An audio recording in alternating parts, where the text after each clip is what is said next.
Bom dia, meus alunos do quinto ano. Quinta-feira hoje, 10 horas, vamos começar a fazer a nossa aula semanal. Vivos, né? Graças a Deus aí, vivos. Isso é muito importante, já é o primeiro passo. Mas logo nós vamos voltar às nossas aulas presenciais, que está fazendo falta, né? A convivência, ela é fundamental, né?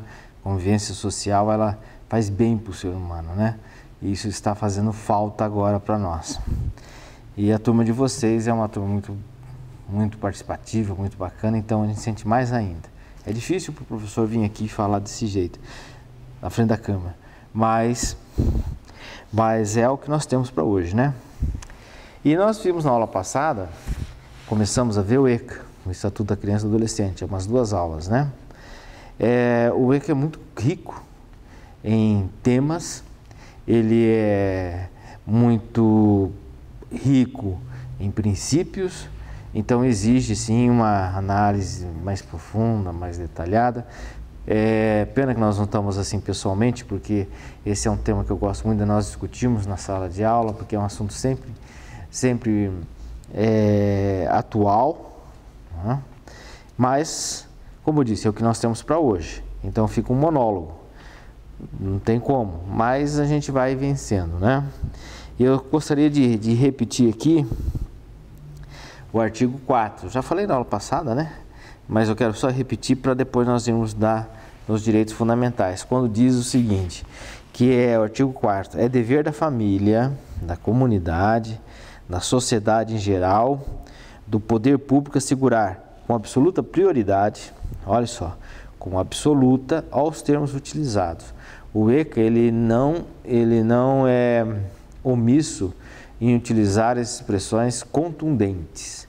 Ele fala absoluta a prioridade, não é uma prioridade relativa.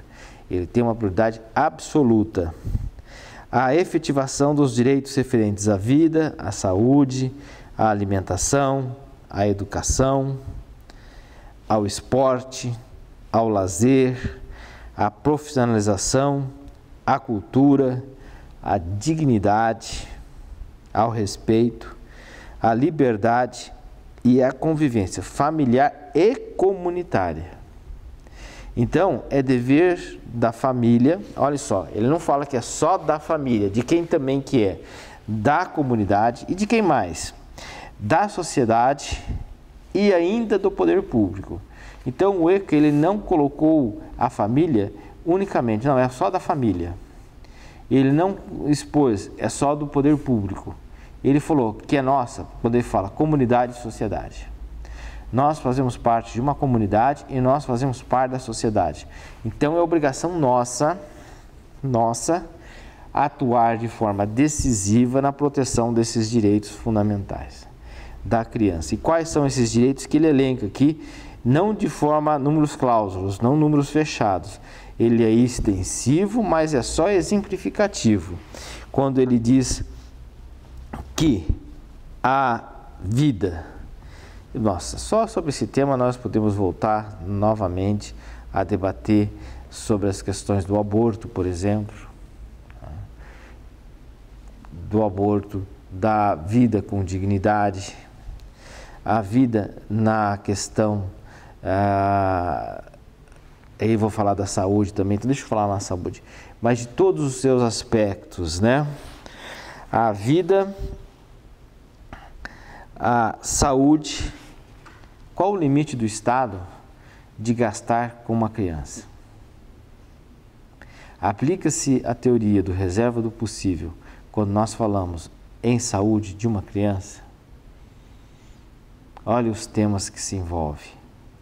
O Estado é obrigado a lutar financeiramente, tecnicamente, com todos os seus requisitos para a saúde de uma criança.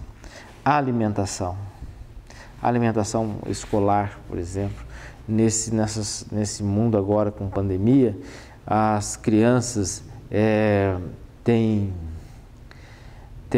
recebido a merenda escolar em casa, porque nós sabemos, principalmente nas comunidades mais carentes, que o grande motivador de uma criança ir à escola é a comida.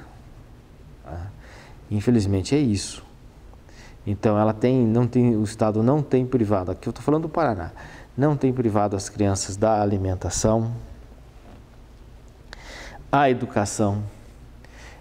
Outro dia eu estava vendo o governo do Paraná, e quando é para criticar, a gente fazer críticas, eu não estou falando em partidos, tá? Não é partidária, vou deixar isso bem claro. Porque quando nós falamos de governo, já vem na cara partido. Não, eu estou falando do governo do Paraná e eu falando de uma atitude que eu achei legal. Tem um convênio, se não me engano, com a Record, que passa as aulas, né? Aulas, o tempo todo estão passando aulas gravadas. E outro dia eu quis assistir uma aula dessa e vi que são aulas didáticas, são aulas boas. Então as crianças hoje que não têm acesso à internet, as pessoas mais carentes, a televisão, ela dificilmente, pode ter, logicamente, né? Mas a maioria dos lares brasileiros tem uma TV. E hoje é digital.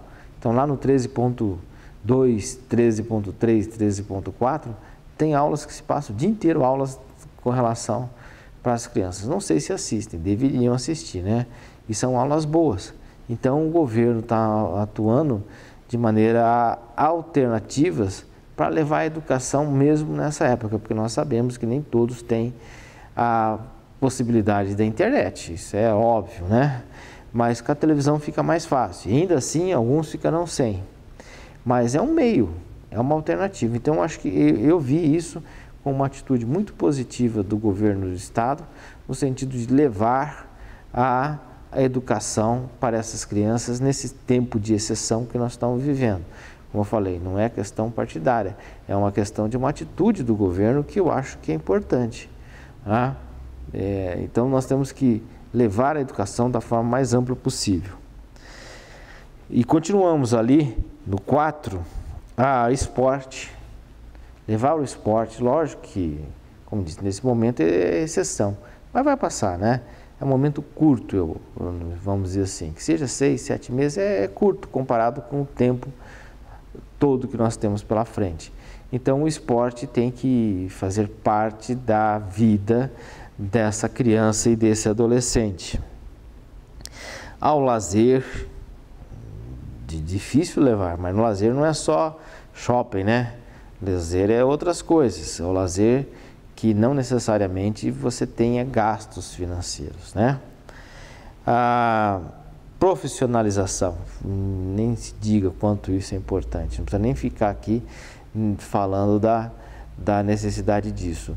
Eu participei como juiz da infância de uma experiência muito interessante que foi em Cianorte, com relação ao lar da irmã Benigna, que faleceu recentemente, em que as crianças saíam da escola e iam lá para o lar que ela criou, e lá eles eram profissionalizados, lá com as características regionais. Como? Aprendiam a corte e costura, mesmo os meninos mexer com as máquinas, as meninas, tinha marcenaria, padaria. De outros cursos como de eletricidade, de eletricistas, né? Esses cursos em geral. E deu um resultado assim fantástico. São atitudes, são comportamentos que levam ao desenvolvimento da criança e adolescente e tira da rua, né? Principalmente tirar da rua e fazer algo positivo. A cultura, nós temos mais diversos pontos relacionados à cultura.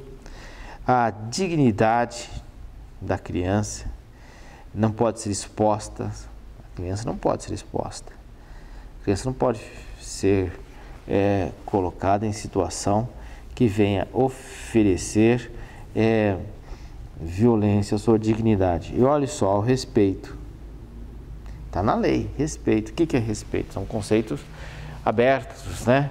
Que cabe ao legislador, que cabe ao juiz entender se aquela criança está sendo violada no seu princípio básico ao respeito.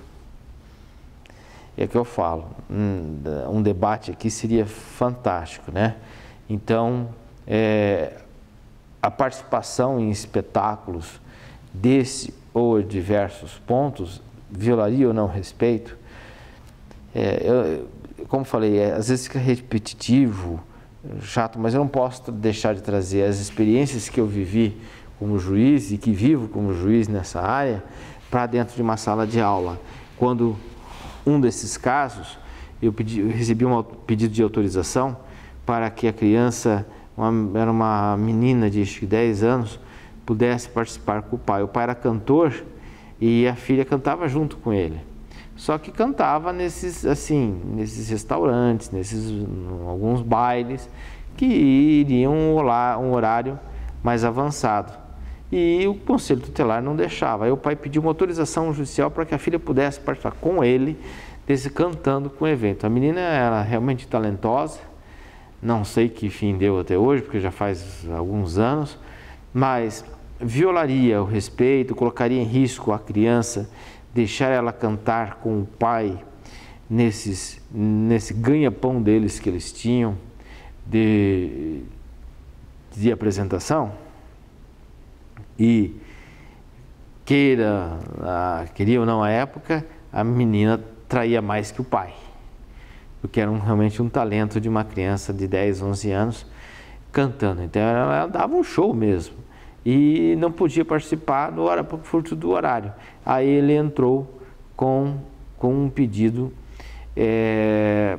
para que eu o autorizasse. E aí você vê, isso viola o respeito, viola a dignidade dessa criança, coloca em risco? Depende do local em que ela for se apresentar. Se ela for se apresentar num restaurante, por exemplo, um ambiente familiar, é uma situação. Se for se apresentar, nem vou dizer o nome aqui, em locais assim, entre aspas, mais soltos, mais liberais, não digo essa palavra liberal, eu não gosto que ela seja usada em sentido assim, vulgar, em lugares não tão familiares, aí eu acredito que violaria o respeito. Então eu liberei com certas condições do ambiente, coloquei certos requisitos qual não poderia participar. Tá? Então você tem que analisar caso a caso. A liberdade da criança é algo fundamental. Recentemente aqui em Maringá, o acesso no shopping com menos de 16 anos, acompanhado dos pais. Não houve nenhuma, pelo que eu saiba, não houve nenhuma medida judicial, mas a criança ir ao shopping, fazer compra, um adolescente de 14 anos, acompanhado pai e mãe, por exemplo, colocaria em risco? É difícil para o juiz analisar esses pontos quando envolve também questões técnicas, né? Questões que saem da nossa área, questões como, por exemplo, a medicina. Como que eu vou analisar isso realmente? Porque eu não tenho esse conhecimento. Eu não tenho. E o pior é que você ouve dois técnicos especialistas e os dois podem ter opiniões divergentes. Né? Então, você tem que tomar aí certo cuidado, certa precaução e um bom senso na analisar nessas questões quando eles são abertas, como é o caso aqui. E a convivência familiar e comunitária. Você tem que analisar se a convivência familiar ela é boa ou é ruim. E se for ruim, você tem que tomar medidas drásticas. Lembrando que o princípio geral é o princípio da proteção integral. Se a proteção integral, a convivência familiar for ruim, você tem que tomar medidas drásticas nesse sentido. Mas o que é uma convivência familiar ruim? Você vai ver os costumes, o controle dessa família. Exemplificando, ontem estava vendo uma situação de 4 crianças, uma escadinha, acho que 10, 8, 6 e 4 anos, que foram abandonados pela mãe, cada filho, cada criança de um pai diferente. A mãe drogada sumiu, caiu no mundo. A avó vendia acho que pipoca ou uns doces assim ali no Parque do Ingá. Mas agora não estava vendendo. E as crianças estavam passando literalmente fome. E aí? O que a gente faz com essas crianças? Olha a situação. 4. Até minha filha perguntou: pai, se a gente adotar, tem que adotar os 4? Preferencialmente adotar os 4. O juiz tem que buscar colocar os 4 juntos numa adoção. Difícil, né? Hoje é muito difícil alguém que adote 4. Mas separar os irmãos também é algo assim muito delicado. Então, isso é uma angústia que o juiz sofre, né? O juiz da infância é um juiz que tem que viver à base de antidepressivos, porque é deprimente. Só vendo as fotos das crianças você já entra em colapso. Você vê ali a tristeza refletida nas fotos, nas fisionomias das crianças. Então, aí eu quero adotar esse aqui, o de 6 anos, e fica os 3 para trás. Olha só.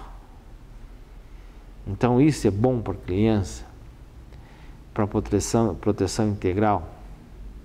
Então nós temos que tentar colocar sempre os 4 juntos. Tá? É muito difícil, mas tem. E uma coisa que eu sempre digo quando eu falar da adoção, vou falar para vocês: a adoção não é por dó, a adoção é para quem quer filhos. A adoção não é para fazer caridade. Aí dá tudo errado. Então nós temos que tomar muito disso aí. E eu vou pular do artigo 4º, né? Já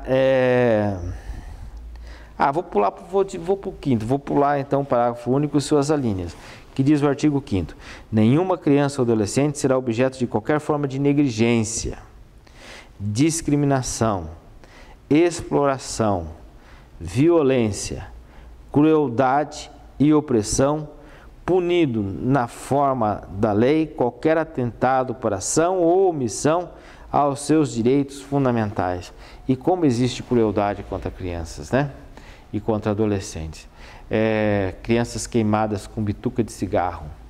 Esse é um castigo assim que comum. Apagar a bituca de cigarro lá no corpo da criança.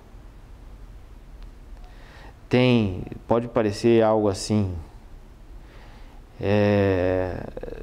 de outro mundo um negócio desse, mas existe. Você estando nesse meio, você vai ver coisas que você não queria nunca ver e nem imaginaria que fosse possível.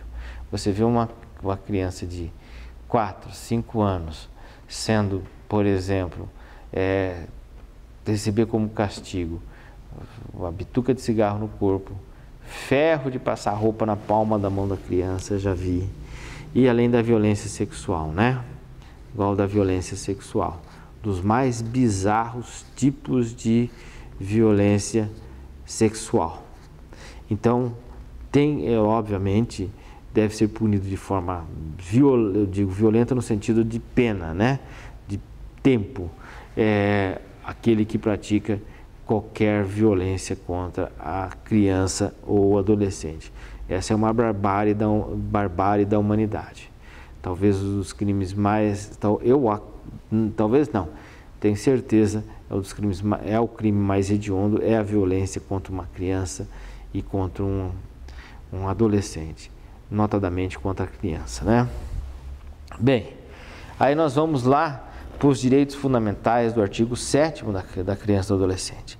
A criança e o adolescente têm direito à proteção à vida, à saúde, mediante a efetivação de políticas sociais públicas que permitam o nascimento, olha aqui, que permitam o nascimento e o desenvolvimento sadio e harmonioso em condições dignas de existência. E eu vou dizer algo assim que tem gente que vai ficar arrepiado. Ao meu ver, o Estatuto da Criança e Adolescente revogou o Código Penal no sentido da autorização do aborto. O Código Penal de 1940 e pouquinho, ele foi, ao meu ver, revogado pelo Estatuto da Criança e do Adolescente, quando se fala a respeito do aborto. Legal. Professor, a mãe estuprada tem o direito pelo Código Penal, mas pela Constituição de 88, que protege a vida, e pelo ECA, que fala da proteção integral da criança, ele foi revogado.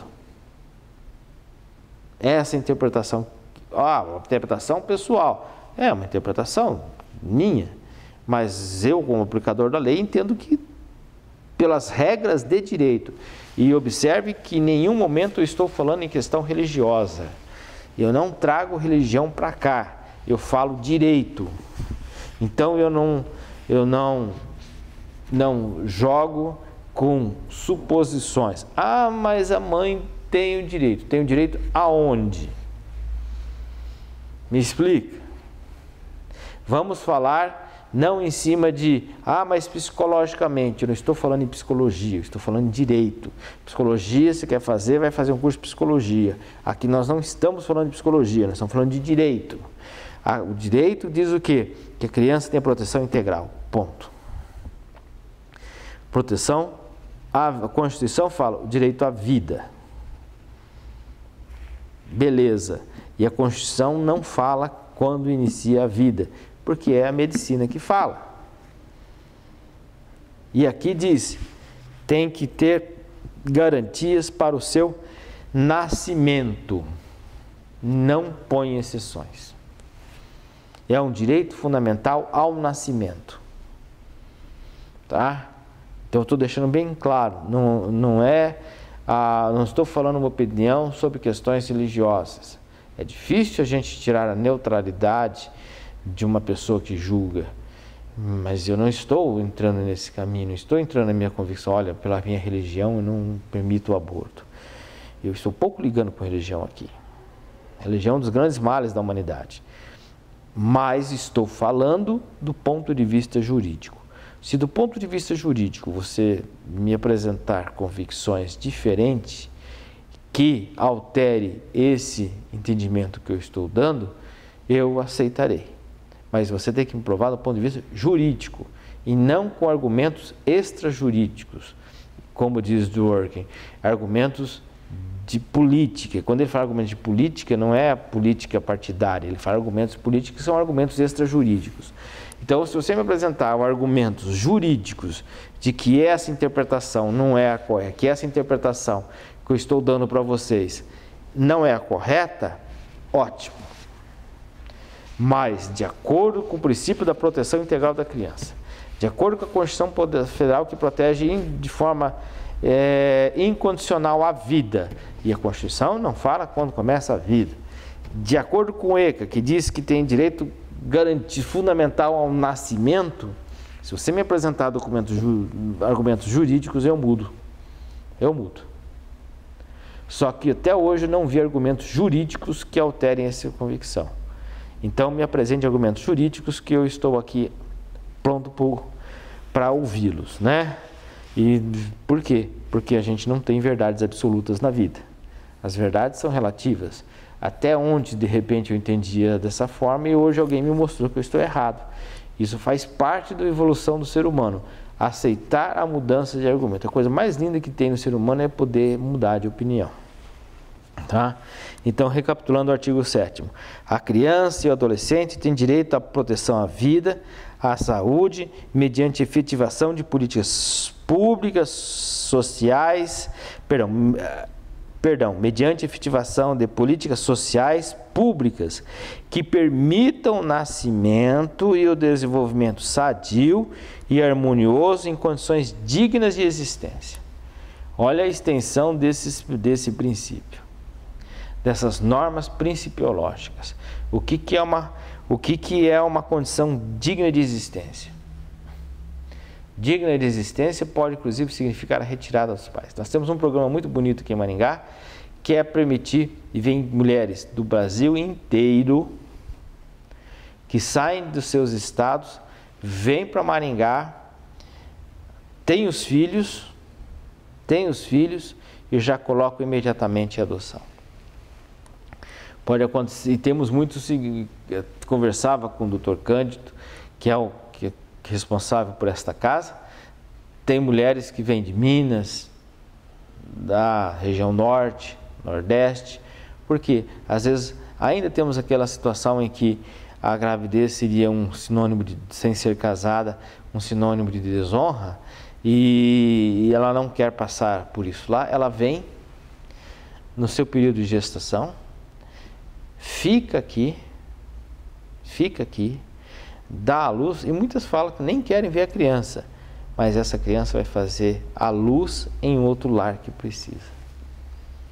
Isso é um trabalho maravilhoso, digno, um trabalho silencioso, é um trabalho assim, pouco difundido, mas é um trabalho que tem dado muitos resultados para evitar um trauma na vida dessa mulher e permitir uma gestação digna e dar uma dignidade à criança quando ela sai do ecossistema da barriga da mãe e vai para esse ecossistema desse mundo, né? Mudança drástica, né? Tá tão bom lá dentro, né?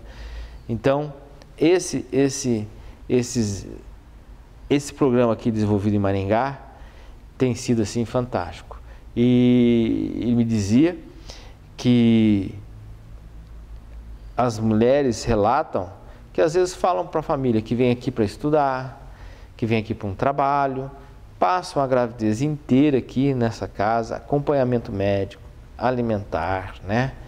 Com nutricionistas, tem uma gestação digna e os filhos já são encaminhados. Tanto que o Paraná é o estado que mais coloca criança em adoção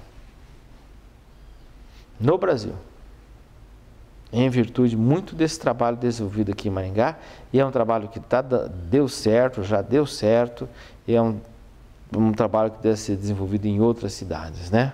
Então, é muito importante isso, é muito importante esse trabalho e essa conscientização de que nós não devemos lidar com a morte, nós devemos lidar com a vida, né? A vida é a solução e não a morte. Artigo 8º. É assegurado a todas as mulheres o acesso aos programas e às políticas de saúde da mulher e do planejamento reprodutivo, e às gestantes, nutrição adequada, atenção humanizada à gravidez, ao parto, ao puerpério e atendimento pré-natal, perinatal e pós-natal integral no âmbito do Sistema Único de Saúde. Olha, isso aqui é muito claro. Isso é cristalino quando esses princípios reputam a interrupção da gravidez. Então, você pega aqui o fundamento jurídico para dizer que o Código Penal de 41 foi revogado por essas normas. Um trabalho magnífico no TCC, sem envolver religião, sem envolver sentimentalismo barato e sem envolver demagogia. Jurídico apenas. Nós estamos terminando, e eu queria aproveitar e agradecer ao William, que está aqui, meu xará. Esse nome já diz tudo, né? Já permitindo que vocês tenham acesso às nossas aulas. Nós estamos dentro do cronograma, felizmente, apesar de tudo, nós estamos justamente na mesma aula que nós estaríamos se estivéssemos com aulas presenciais. Estava conversando com o professor Célio, se Deus quiser, em agosto nós vamos estar aqui, presencialmente e vivos. Muito obrigado a todos.